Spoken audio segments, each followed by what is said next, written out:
that America ever accomplishes what it thinks about isolationism, but it's also always something that many want. Term 16 is another revolution. That refers to Jefferson's election. Jefferson describes his election as president in 1800 as another revolution. It is revolutionary because it is the second, well, I shouldn't say. I mean, there had been a presidential election in 88. There had been a presidential election in 92. In both of those elections, George Washington was unanimously elected by the Electoral College. There had been a contested election in 96, but George Washington had no heirs, and John Adams was Washington's vice president, and he ascended to the presidency. But in 1800, amidst tremendous partisan kind of bickering between the Republicans and the Federalists, a Republican was elected. And the Federalists, who had dominated the national government, ceded power to a Republican president, a Republican House, and a Republican Senate. Now, Jefferson described that as being revolutionary, because it was the peaceful transfer of power between rival factions. And that was a big deal. Now, Jefferson's administration, and when we review after school, we'll talk a little bit about that, eventually gives way to Madison's administration.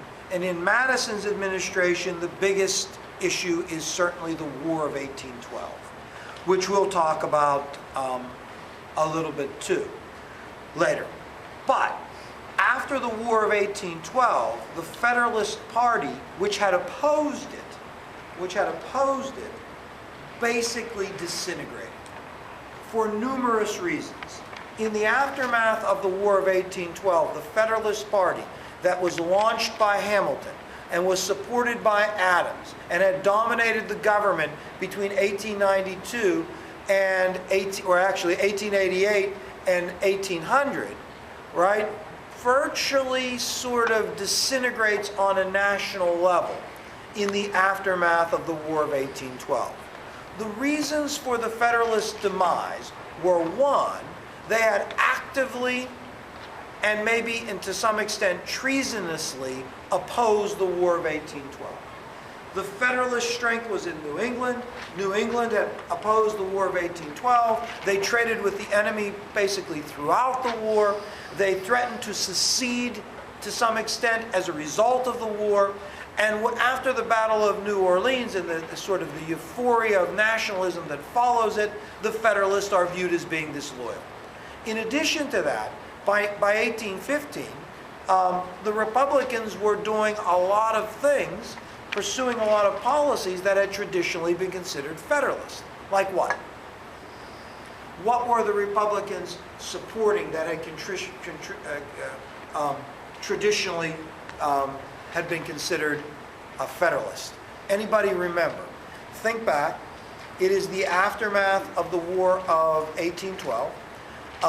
The president in the aftermath, the president during the War of 1812 is Madison.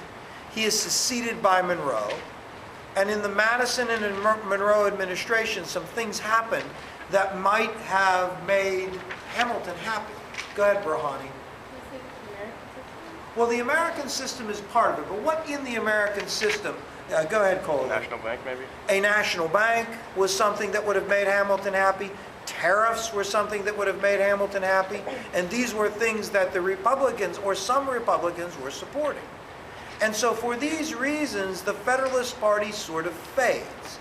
And with the Federalist Party faded, and the spirit of partisan bickering sort of abated, that time period between 1816 and 1824 is often referred to as term 17, the era of good feelings.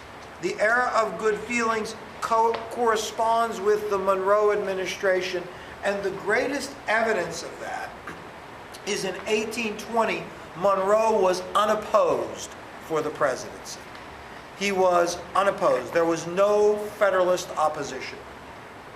Now, during the era of good feeling and after the era of good feeling, those Republicans that began to increasingly support more Federalist kind of ideas put forth a political platform known as the American system.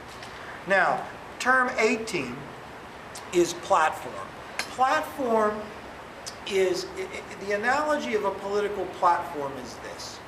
Okay, we have a political party, right?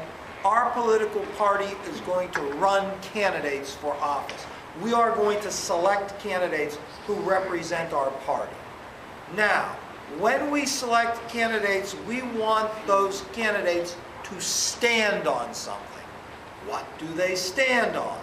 The platform, right? They stand on the platform. Now, what's the platform made up of? Planks. And so the planks of the platform are the specific proposals and programs that the party stands for. So all of the planks together are called the platform. And so the candidate stands on the platform and supports these planks. Get it? That's the analogy. Now, none of this is really happening. It's all just sort of symbolically. Now, probably the most famous platform in American history was the American system. That was proposed and advocated by Henry Clay. And the American system, which is term 19, made sense in the context of the War of 1812. In the context of the War of 1812, one of the things that got us into the war was attempting to sort of assert our neutrality. And so what Henry Clay sort of suggested in the aftermath of the war, and other Republicans supported, is why not promote an American system? Why not, support internal improvements, government-financed internal improvements that will connect the North to the South to the West? Why not allow the North to focus on manufacturing and protect that manufacturing with protective tariffs, right? And allow the South to focus on the growth of cash crops and the West to grow grains and connect them together with a system of internal improvements and so they can trade. And then we won't have to trade as vigorously or be dependent upon Europe.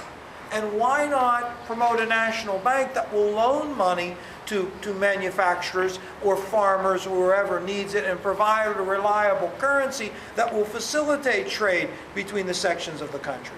And so this proposal, this comprehensive proposal for expansion, involved the national government promoting economic development. Now, that is kind of a Federalist idea.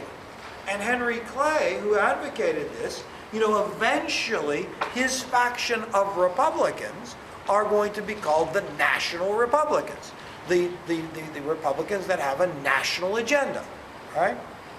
Now, not everybody, not all the Republicans are going to share this eventually.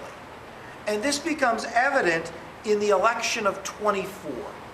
In the election of 24, which ends the era of good feelings, there are 4 candidates for president. One of them is Henry Clay. Another of them is Andrew Jackson. Another of them is John Quincy Adams and William Crawford. All of them claim to be Republicans. Remember, the corrupt bargain is an alleged bargain. The election of John Quincy Adams in 1824 does not occur in the Electoral College, right? Nor does the election of Jefferson in 1800, does it? No. The election of Jefferson in 1800 occurs in the House of Representatives, does it not? Why? Does anybody remember? It just came to me now, Kuno. Do you know some of the kids gave me quarters? I have all these quarters now, yes. Lindsay only had quarters at her house. She had a piggy bank, right? Do you remember why? What? Yes, go ahead. They have there was equal amount of Yeah, wasn't it a tie between Jefferson and Burr? Right? There was a tie between Jefferson and Burr in 1800. It was decided in the House of Representatives. And then in 1824, no one of the 4 candidates got the majority and the most votes, right? Electoral votes, so it went in the House of Representatives, And Henry Clay gave his support to John Quincy Adams, and allegedly in return for that,